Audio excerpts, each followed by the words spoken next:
ခြင်းနားလည်မှုလွယ်လို့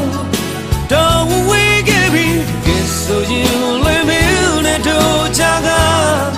ထားရှိခဲ့ကြရခြင်းနာခြင်းနားလည်မှုလွယ်လို့တော့ဝေးခဲ့ပြီ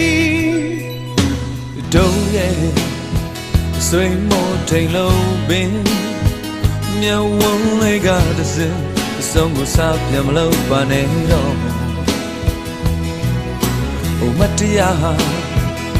အတိုက်ဆိုင်တိုင်းမှာချင်နေလေတခုရဲ့ဟိုဆိုင်သူစီထားခဲ့မယ်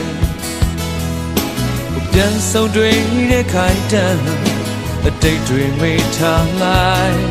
အဲ့ဒီချိန်လွင်ဝေး